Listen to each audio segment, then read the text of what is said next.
All right, welcome back, everyone. I'm Fagide. I'm here to introduce our keynote speaker, Professor Brian Little. Brian Little can look back on a distinguished career in research on personality, motivation, and well-being. His excellent research and teaching have been recognized by the 2020 Henry A. Murray Award for Distinguished Research on the Study of Lives, and a series of major teaching awards at Harvard, Carleton, and McGill University. He's the author of 3 books, and his TED Talk has been watched more than 20 million times.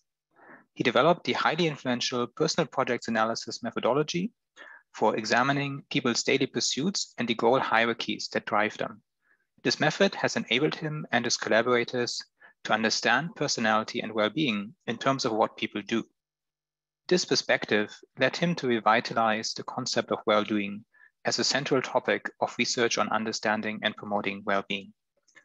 Brian will present his perspective on well-doing for about 45 minutes, and then we will have about 50 minutes for questions. I've been inspired by Brian's work on personal projects analysis ever since I discovered it more than 5 years ago, and I feel very fortunate and grateful that he has quickly become an enthusiastic and very supportive ally in establishing life improvement science. So I'm really looking forward to his keynote. And without further ado, let's welcome Professor Brian Little.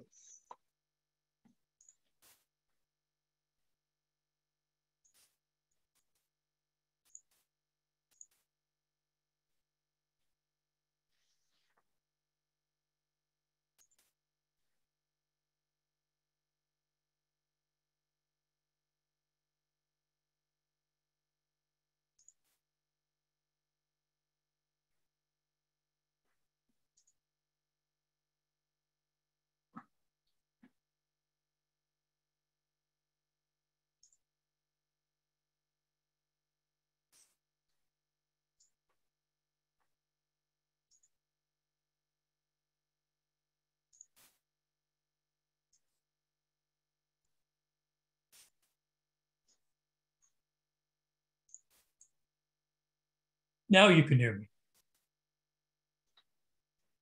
Yes. Good. Thank you so much for all you've done. The Tübingen group has been quite remarkable in organizing this, and I'm just delighted to participate. So thanks to Falk and Mike and Emily and the gang for getting this all together so brilliantly. I'm going to now set up my presentation. I'm now screen sharing, so you should be able to see that. Is that true? And I will begin.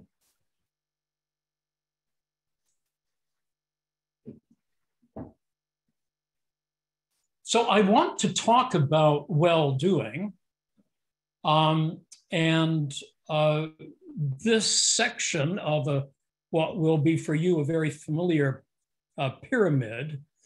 And I want to raise a question at the very outset of what is well-doing? What do we know about it as a term?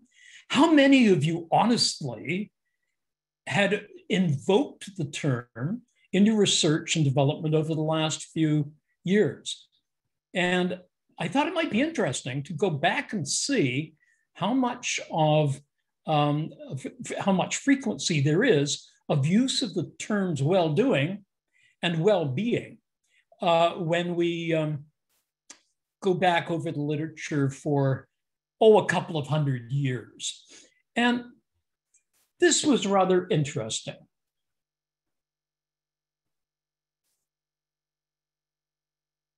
Here is the frequency of the terms well-being and well-doing. And in 1800, well, they were actually quite close to each other, weren't they?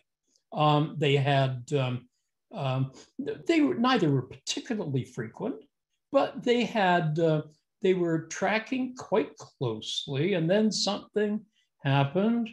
Well-being lay fallow for a while. And then around 1940, you began to see well-being take off.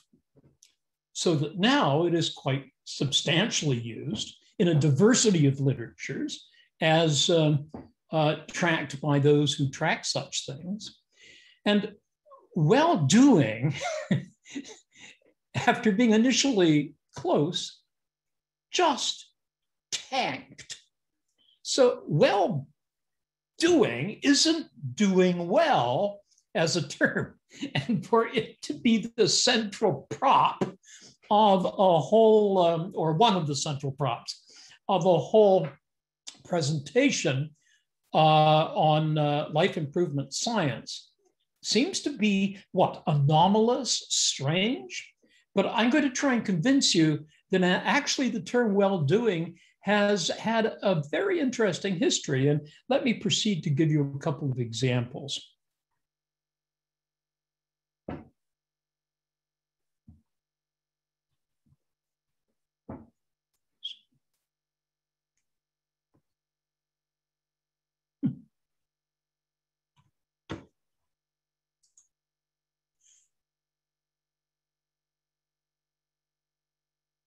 It actually has two meanings that we can trace back to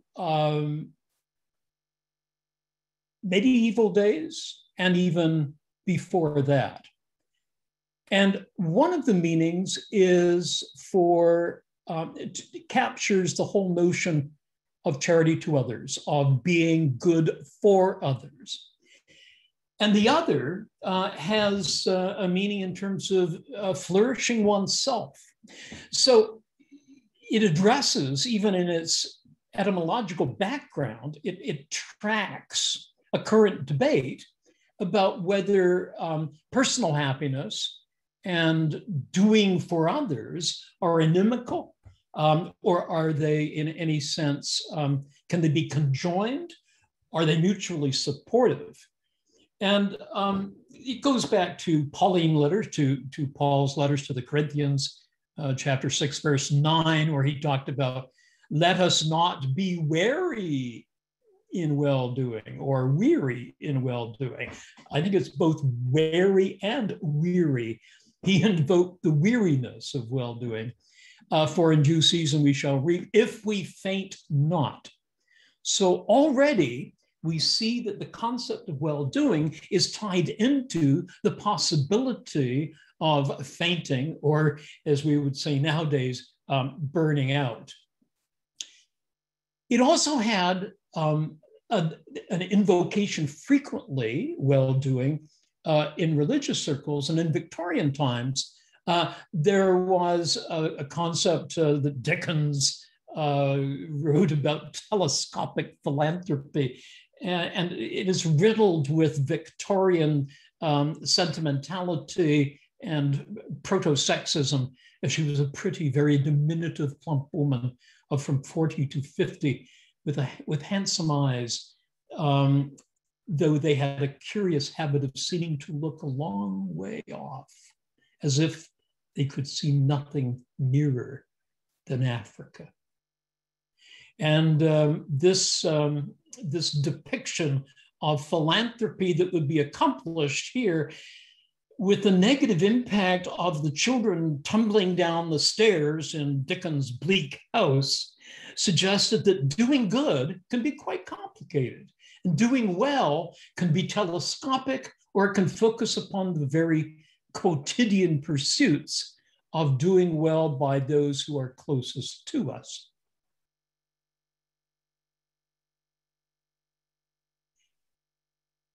Before I get into the core of personal projects, which I use as a way of getting at well-doing, I just want to exchange with you some thoughts about those of us who are professors. And I love being a professor. And before my lectures, I will often walk up to the students who are there early, and they will be milling about maybe 10 minutes before the lecture. And I would often say, "How are you doing?" And they would say, "Well." And the next day I'd say, "Hi, how are you doing today?" And they would say, "Well, we're doing good." And then one day I decided to stop and say, No, really. How are you doing? And the transformation was quite stunning. They began to talk about things that really mattered to them, obviating the whole notion of just back and forth chatter. Yeah, I'm doing fine. How are you? Fine. They started to say, well, you know, my parents are divorcing and I'm trying to deal with the issue of how to be nice to both of them and to respect them both, but I'm angry and I'm trying to deal with my anger. Or somebody would say, I'm fine, except the course in multivariate statistics is designed to suck my soul into oblivion. And I don't know what I'm going to do. And as Christian was saying earlier in his address, that you poke a little and they'll say, I don't really know if I can carry on. I'm hurting. And so once you start saying, really, how's it going? How are you doing? A different level of engagement with our students, with our colleagues, emerges. And so in a sense, what I want to address today is what I will call the no really aspects of what we are doing in this exciting field. It's joyous to me to see the number of different scholars, many of whom I've followed for years. Some are friends, some are antagonists, and we're all here together trying to think about a new sphere of conduct, both academic and, as we heard from the last session, non-academic, but focused upon how we can do good in the world and what are the conditions under which that good can be unleashed. I believe that to do this, to get to the no really, we need to understand the personal projects we're engaged in our lives. And so I'll define personal projects as extended sets of personally salient activity in context. Personally salient is a really important aspect of this, because unless a project is deemed salient to an individual, it is just hypothetical. And as we'll go through examples today of people's personal projects, we'll see that it is important for us to acknowledge that these are things that stand out amongst the cacophony of stimuli, possibilities that impinge upon us every second. These are the things that we personally invest in and are doing. We may resent doing them. We may find them trivial pursuits, but we are doing them. And it is these doings of personality, in contrast to the traits that we have.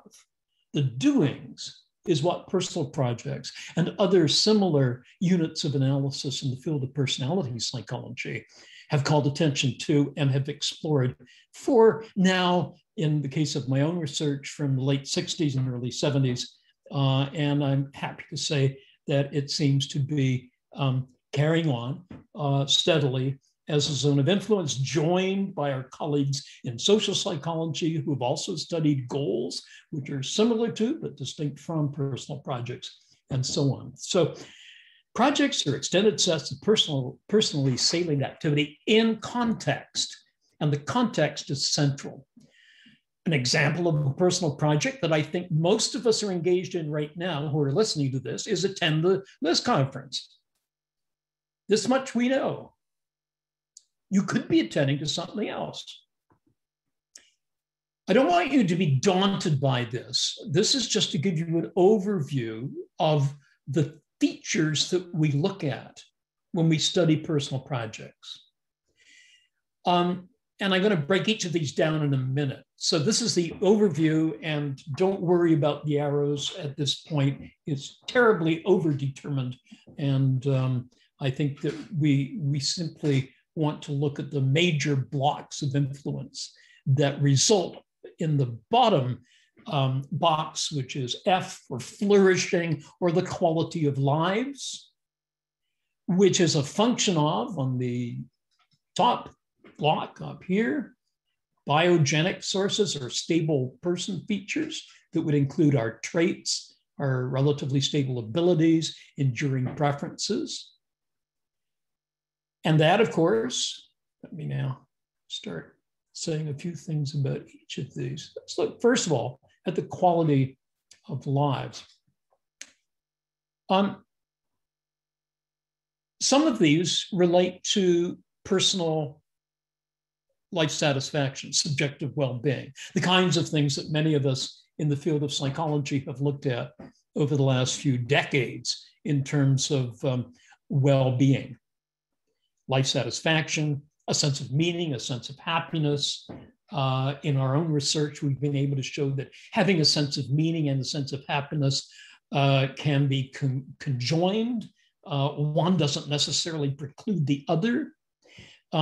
Emotional and physical well-being, competencies and accomplishments, which includes accomplishments which enable others to lead flourishing lives, and the impact on eco settings, both near and far, both current and into the future.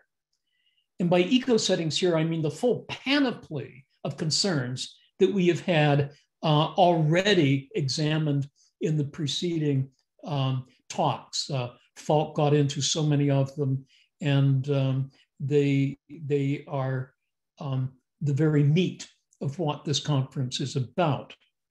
So what I'm suggesting is that personal projects are actually one of several ways in which we can bring about that impact to the quality of lives, both our own and other individuals. Our traits can influence that. I mean, one of the truisms of personality psychology is that if you are high on the trait of extroversion and low on the trait of neuroticism, your life satisfaction is going to be higher than those who are more neurotic introverts. That can be a bit dispiriting unless you take into account some of the things that we explore in our own research, which is that we are not the victims of our biogenic natures. There are fates beyond traits. And I'll get into some examples of that in a minute. I'm not going to get into them quite yet, but I will eventually. But the quality of our lives is also influenced by sociogenic sources, by stable context features. You have to consider both the individual and the culture, the environment, the context, the ecosystem in which the person engages in those pursuits. And this in turn gives a more dynamic aspect to it, which I shall not focus upon today, which are the personal contexts of our lives. And they in turn influence life quality. I call these the biogenic, the sociogenic sources of well-being. But there's also what I like to call the idiogenic, that comes from the same root as idiosyncrasy. And it examines the extent to which we are driven not merely by our biogenic natures or our sociogenic placement in the world, but by our idiosyncratic personal sources of significance and commitment, and the personal action constructs or pack units were, I think, first explored or initially explored by Eric Klinger with his notion of current concerns, by my own work on personal projects, and by other work on personal strivings of Bob Emmons, life tasks of Nancy Cantor. The personal projects, somewhat more subsumptive term, strivings are those projects that represent your more personal nature. Life tasks are those projects we engage in as a result of our cultural norms and expectations, our age-graded tasks that we engage in order to fit into society and to progress developmentally. And all of these, of course, interact and end up influencing life satisfaction, our physical health, our competencies, and the impact on the system. So crucial for me are personal projects. And it is this sphere here that we can regard as well-doing. Let me give some examples now.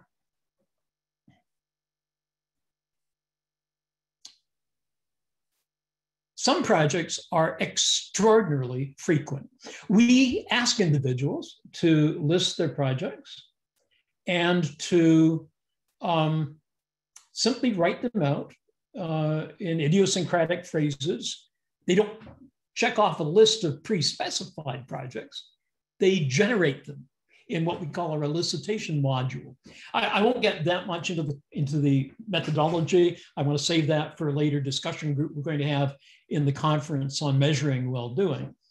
But people will sometimes list projects that are very common, such as lose 10 pounds, which is probably one of the most frequently listed of the personal projects. At least if you take out the specific 10, losing weight is very, very prominent. Obviously, this is culture bound. And in some places, gaining 10 pounds would be regarded as a life-enhancing project. Some are so idiosyncratic, they are singular and unique. This one, be a better druid. I thought that was a wonderful project. I think be a druid. I'm sure we may have a few of those. We've got tens of thousands of these personal projects stored in a data bank called CBank for Social Ecological Assessment Data Bank, CBank. And be a better druid is one that stood out as singular and unique. We got this one, Repair My Guilt, which after one of my students in China did a very interesting study of post-Maoist personal projects. And we got this, it seemed to be mangled English, so we weren't quite sure what to do with it. And I always like to go back. It seemed as if it may have something to do with religious revival and the church opening up and so on. But then I think it's really important for our students to go back to the data. And actually, when we looked at the data, it'd been a transcription error. It's actually Repair My Quilt, which is a rather different level of specificity, a little less elegant and a little less compelling, but no less important to that particular person. Sometimes the way we speak conveys information about how likely the project is to succeed. Maybe apologizing to my boss is an interesting notion. Maybe. I bet he doesn't apologize to his boss. And in fact, Neil Chambers, a really brilliant linguist turned psychologist in my lab a few years ago, did a wonderful dissertation on the syntactics, the linguistic structure of how we phrase our projects. And he talked about, among many other things, trying individuals, which are those who are trying to do something, trying to feed the people who need feeding in a foreign country, trying to devote more to my volunteering. And they were less likely to actually successfully work on those projects. Those who say, give 20% to my charity this year, instead of trying to be more generous in my approach to the charitable sector. The more direct ones were more likely to actually do what they are anticipating.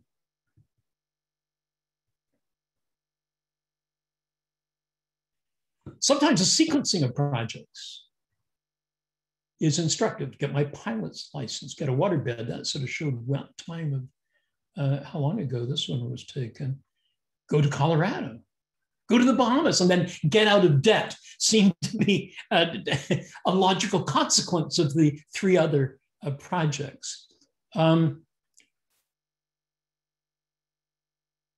Become more extroverted is a very interesting one. I'll get into this in a few minutes. This is a personal project about the self, to be more extroverted. We'll see that they are very interesting in that they're associated both with depression and creativity. I'll explain that in a minute. Put out the dog. You might think that this is a pretty trivial pursuit. Why would you list that as a project? And what I think this calls attention to is the fact that we may regard that as trivial if we're adopting the perspective of somebody who doesn't have mobility problems. But if you happen to be in a wheelchair, and if the building strictures of the housing unit that you're in is such that it's hard to get out of the house, put out the dog is a considerable project, one that requires help and assistance. So I once had an article called "A Personal Project as Trivial Pursuits and Magnificent Obsessions." And I point out there that trivial pursuits are only trivial from an external perspective. But if you look at a trivial pursuit from the perspective of those doing it, it may indeed be trivial, or it may in fact be onerous. And this is why I think we need to understand the personal salience of the project, the personal saliency of that action. Leave Cambridge sane. This was one of my students at Cambridge. It's not clear whether she meant to leave the university sane or to leave sane herself. But suffice to say, it probably captured some of the sentiments of those who are in a high-powered, high-pressured environment. Develop safe water plan for my village. Now we start getting into the kind of personal project that we're focally concerned with in the conference. Let my fingernails grow. I thought this was a good example of a trivial pursuit and said so. I am now engaged in that project. There, I think one of them grew. Again, I thought it was trivial. One of my graduate students sent me a long email on the history of nail cultivation and let me know that that was not a trivial pursuit, Professor Little, and you should know a little bit about nail cultivation history before you weigh in on such an offhanded comment. So I learned so much from my students. Tell my brother to get rid of his sickening girlfriend. And followed by, this is the same person now, think before I say something stupid. You could just see a person's personality shining through in some of these projects, which indeed the social ecological model I put up suggests you will. The trait will influence both the content and the appraisal of projects. Spend half our day with my budgie. There was another one which just spent half an hour a day with the Lord. They got equal time. Here it is, 15 minutes a day. The Lord got half as much as the budget. Fill in the sinkhole in the yard before Fred gets home. I will not spend any time on that. Suffice to say that this was, poor Fred had had a heart surgery and was coming home. And the woman who listed this project noticed that there was a sinkhole in the garden that was about the length of a grave. And she decided she better fill it in before he thought that she was engaging in premature expostulation about his incipient demise. Don't give too many examples of personal projects. I could go on just unpacking some of these projects because I enjoy looking at them, but I need to move on. Before doing that, the field of personality that I'm in is right in the middle of a tripartite structure that starts with traits, has personal projects and allied units in the middle. And at the top are narratives. Dan McAdams has done brilliant work on this. And I often advocated that middle level units of analysis, like personal projects or personal goals, a little different, but for now we can just treat them as the same. Because those of us at the second floor of this edifice can talk to the trait psychologists, and we can also talk to the narrative people on the top floor. Jennifer Egan, a well-known writer, published something in The Guardian, which is called To Do. And I just wanted to briefly list through these to show you how looking at the sequence of projects informs us about a narrative, and perhaps in this case, surprisingly, a narrative about ill-doing. Mow lawn, that's innocent. Get rid of hose. Wash windows.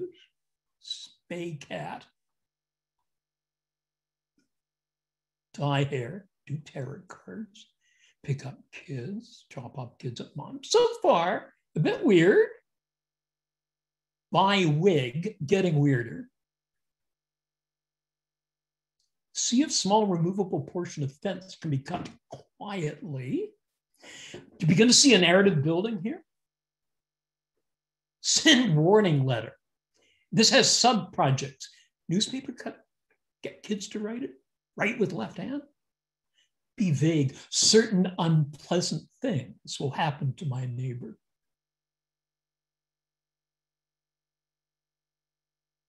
Mail letter or drop it off while wearing wig. And the last one in the sequence is renew my meds, which may or may not be consequential to the previous one. So projects read in a particular way, reviewed in our lives in a particular way, may reveal the narrative structure that gives a sense of meaning and informs us as outside observers about the how a person's life is unfolding and how it's going. I want to say a word or two about intrapersonal projects. These are the projects that have to do with oneself. Remember the one about be more extroverted. There's going to be a really interesting presentation later on in the conference on personality change, on can we change? And this one, try to be more extroverted, is a good example. Some research at the University of Helsinki by Katarina Salmelo-Aro has shown that these, what we call intrapersonal projects, is associated with depressive affect. Those who list a lot of interpersonal projects are more likely to experience a depressive affect. They're more likely to go for counseling sessions at the university. But in some of our own research, we've shown that it is also associated with creativity. And what is the difference between depressogenic interpersonal projects, trying to be more extroverted, versus creative personal projects? Try to be more extroverted. I think this would be DC and Ryanish, using DC and Ryanish language, the origin of the self-change project. If it was self-initiated, then I think this is likely to be creative-genic. If it is imposed upon you as a demand, as a task that you must perform, for goodness sake, be more outgoing, David. I think that can be more depressogenic. And incidentally, it's more likely to be found not with David, but with Davidia. Women are more likely to experience these self-change projects as initiated by other individuals, often parents, sometimes one's loved one or increasingly becoming one's liked one.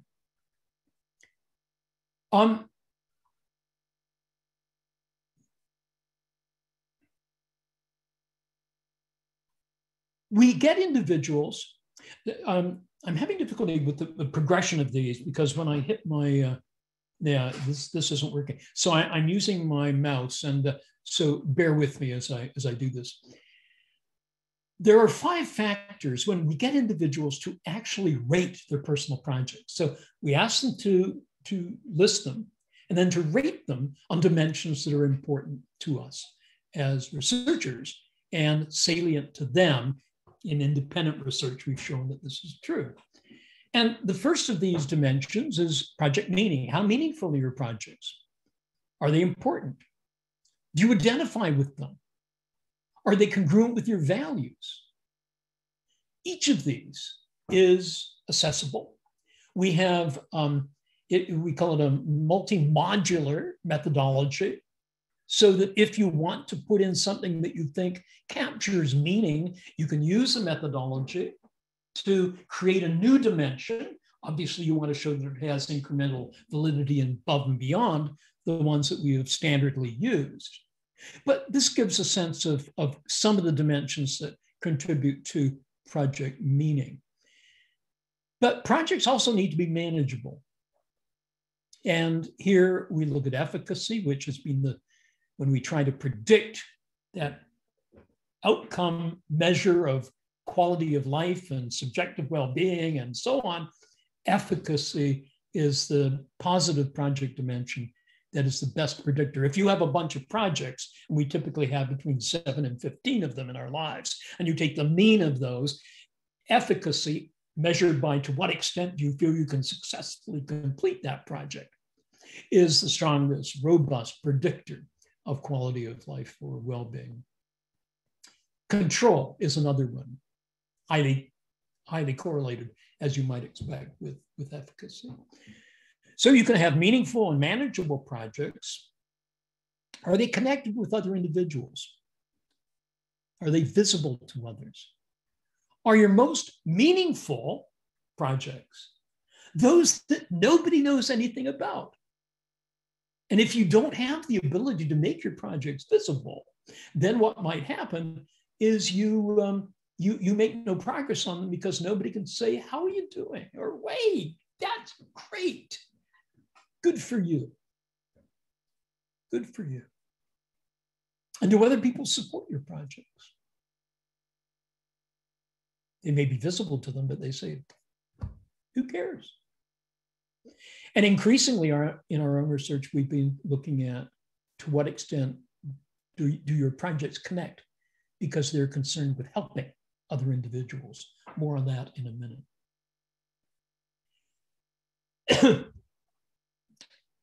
Do they generate positive affect? Christian Christensen was talking this morning about the joyfulness that you might experience in life's encounters, opening yourself up, excuse me, to elevating experiences. When you list your projects, are they enlightening? Are they enjoyable? Do you experience thrills? And even the same project may create negative affect as well. So these are the 5 that if you are a student of personality psychology, you can see how they, excuse me, map onto some of the other typologies of action, including PERMA and DC and Ryan's work. Those are the ones that we've retrieved on sample after sample in our excuse me, research. You can have a highly meaningful project system. You may be drenched in significance in your life, but it's utterly chaotic. You can't manage it. Nobody knows how you manage because you don't. But everything is meaningful to you. Or you may have an utterly manageable life. Everything is in its slot. You get it done, and you are joyless because it's meaningless to you. So this goes to the contestability of some of these dimensions.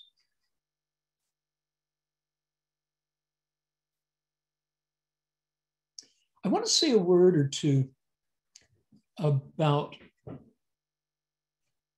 self-identity, the projects that we feel are most like us. What are the projects in which we feel truly ourselves? And we did a study in a school that I found was rather interesting. These are the projects, the categories of projects that students, it was a whole school that we studied, regarded as being most themselves, contributing most to personal meaning. Sports was very big, it was very high. Boyfriend, girlfriend. Sex was actually a little bit more than boyfriend, girlfriend. Anything more than that? These are out of a possible score of 10. Yes. Spiritual projects, that surprised us. Is there anything more than that? Yes, and this is so relevant to what we're doing at this conference. Community projects, which were overwhelmingly volunteer projects. High school kids felt most themselves when they were engaged in acts that advanced others. Were they the most frequent projects? No, they were relatively low frequency. But those who engaged in them were profoundly engaged in such a way that they said, this is me. So that conjoint notion of well-doing as being self-beneficial and beneficial to others seems to be resonating with this kind of data. It seems to be, this seems to be an exemplification of that. It also strikes me as being relevant to those of you, and there are quite a lot of you who are interested in developmental psychology and the whole notion that in, excuse me, epigenesis, you need to first find yourself before you're able to have an identity of engagement with others. That in fact, they are probably co-constituted. That knowing who I am becomes most revealed in my reactions and the reactions of others to my engagement with others. What are the projects that kids least identify with? Reading. That was sad. A state project is sort of cleaning your room and cutting the backyard lawn. And academic project, isn't this sad? Again, this is redolent of the kinds of comments that Christian was mentioning earlier today. Very low. Is there anything worse than academics for high school students? I thought maybe this category would be interesting. Anti-school projects. These are things like burning down Mrs. Whittemore's chemistry laboratory. Now, fortunately, there were very few of those, but it was, I thought maybe they really identify with these counter-normative projects. They were always somebody else's project, not yours. Now, the central theoretical proposition of personal projects analysis is that human flourishing comprises the sustainable pursuit of core personal projects. Now, I talk about well-doing comprises the sustainable pursuit of core personal projects. What are core projects? These are the ones that the philosopher Bernard Williams called ground projects. These are the projects without which, he argues, we may wonder whether we should carry on at all. That's a profound notion and cuts to the very core of what we are as human beings. we have attempted to assess that in some of our assessment modules by looking at what happens when you ask individuals what the impact of losing that project would have on other projects. And we define methodologically core projects as those whose removal, whose cessation would impact all the other projects. You may say, well, yeah, this is an important project to me, but if I lose that, it's no big deal in terms of my other projects. But a core project is one that shapes your structure so that you're flailing about and unable to proceed further with living a meaningful life.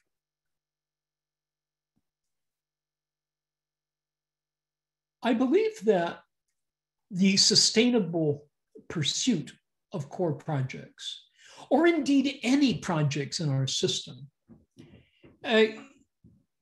needs to take into account internal factors and external factors. So the sustainable pursuit of core projects can be enhanced if they are concordant with our relatively fixed traits. If you happen to have a core project or a meaningful project of volunteering with elderly people, and that requires you to be upbeat and open and engaging and extroverted, and you happen to be extroverted as measured by some of the big 5 scales in personality: openness, conscientiousness, extroverted, agreeableness, and neuroticism. If you're high on extroversion and you have extroverted projects, they're more likely to be sustainable. It's a kind of concordance.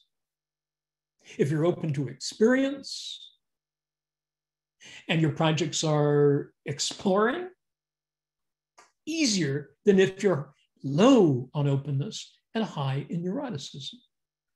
So concordance with your traits seem to be important. Do they show self-identity? Do you have identity with your project? I have to tell you this anecdote. I was lecturing, my very first lecture on personal projects analysis.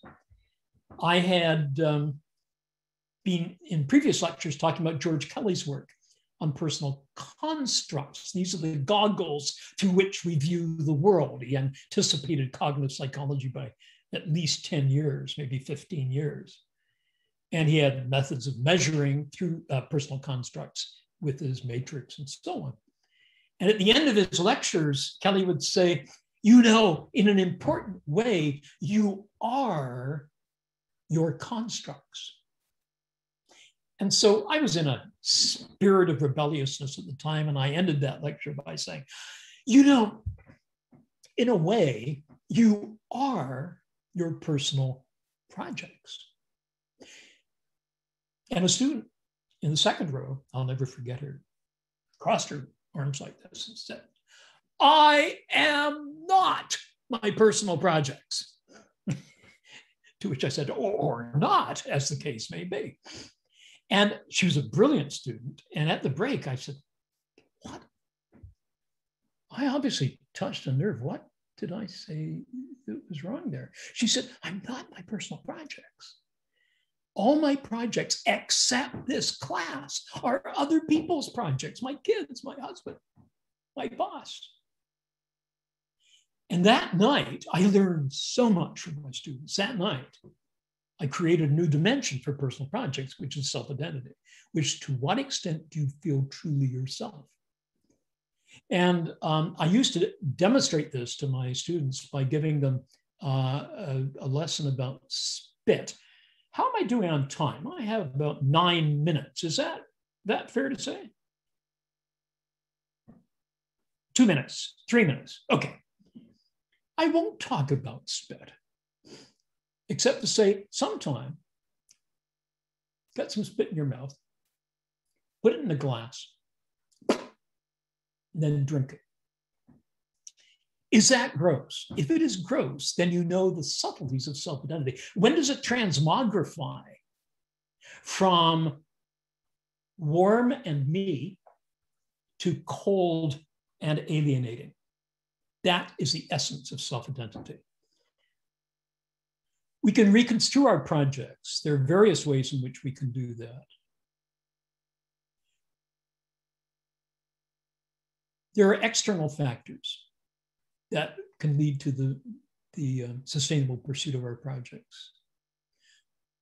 Are the micro level in the room, the meso level in your workplace, the macro level in your continent, are they constraining or supportive of your projects?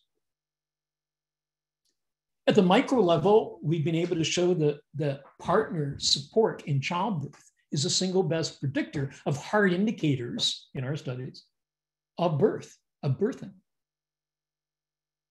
The hard indicators would be the scores on the ease of childbirth and of the health of the child at birth. Of all the project dimensions, how much my partner supported these was critical. And we found the same thing with entrepreneurs. To what extent is my partner supportive? So when entrepreneurs talk about this project is my baby, maybe there is something more than just a loose metaphor. Maybe it is the engagement with others who care about the project that is essential. And at the meso level, we've shown, this would be the level of the workplace. My wife, Susan Phillips, and I have studied gender differences in what leads to workplace satisfaction from a project analytic perspective. And project impedance is critical for the men in the study. Just get out of my way. And if that isn't there, they're dissatisfied. Whereas for the women, it was more, to what extent are we connected? We didn't like the implication of that was that it was gender. But we subsequently did some deep work on it and discovered that it was probably that most of the women that we were looking at were in lesser power positions within that system. And consequently, how am I connecting with others was not just a pleasant, affirmative other orientation. It was also strategic. At the macro level, the projects you pursue may be stymied by the economic and political factors within your community. For some, having a great education is simply understood to be part of what it is to lead a good life.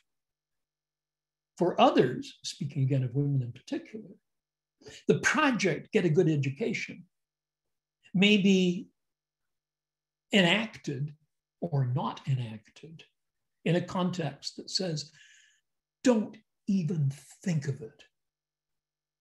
So the political structure, the political facilitation possibilities are critical to whether we even think about pursuing a project. Just a couple of examples. I've mentioned two of them. I want to mention one that is going to be presented at the conference. Laura Ritchie, Dan Cervone, and Sharp did a recent interesting study on COVID and coping with COVID and resiliency. They showed that the efficacy of your personal projects diminished. We thought we're unlikely to get the projects completed. But the meaningfulness of our projects during COVID remained as a resiliency factor. Indeed, I think it may well be the case that COVID isolation has brought into sharp relief what it is that is truly meaningful to us. The relationships we have, the relationships which are currently forestalled, now take on a brighter hue, a greater attractiveness. I believe they have a poster that I can't wait to see to catch up on how they're doing. Some conclusions. The sustainable pursuit of core projects in our lives comprises well-doing, and now I would see as the essence of well-doing as well as well-being. If you can't sustain them, then they're not going to contribute to the goals that subserve them. And so I think that knowing both the internal, somewhat subtle aspects of our projects and the external affordances are critical to take into account. I would admonish us all not to explicitly focus, however, on happiness projects. Again, I keep going back to Christian Christensen's piece because I looked at his book and I find much of his argument very compelling. He talked about enchantment. And I talked about the delights of fortuity, of not, excuse me, so organizing our lives that our projects are manageable, meaningful, connected with others, have more positive than negative affect alone, but that we open ourselves up to the delights of fortuity, to that happy incidence that occurs when all of a sudden a chat message comes through from somebody you've never heard from at the Life Improvement Conference. And the delights of unanticipated joy. When suddenly one Thursday morning, somebody comes around the corner and near the coffee shop, and you start charting your lives together, utterly unanticipated, totally enthralling. In the final analysis, thank you, Falk, and the Two Big Gun trio, for inviting me to reflect on some of these issues. The scope of the conference is overwhelming. And I will, as an introverted person, my first nature, who tries to be pseudo-extroverted when I'm talking to my beloved students and my confreres, I will now retire in a few minutes to a restorative niche in which I can be quiet and not have to cope with the onslaught of daily life. Merci beaucoup. Dankeschön. Thank you. Thank you so much for this great lecture, Brian. We're almost out of time, but maybe we have time for one or two questions. Sure. People have already been writing down questions in the Google document, and one of them is, how do you navigate multiple competing projects, and do the resulting insights vary from goal conflict research? Conflict, we assess conflict through what we call the cross-impact matrix. And this asks for a listing of your projects and a listing of somebody else's projects about whom you wish to understand potential conflicts and confluence. And we find, as you might expect, and this is the work of Anne Huang at one of my doctoral students at Harvard a few years ago, who found that minimizing conflict is related to relationship satisfaction. However, even more important than that is engaging in projects together. Shared projects are excellent predictors of relationship satisfaction. I think that there is such a thing as we talk about unanticipated joy, there may be unanticipated conflict.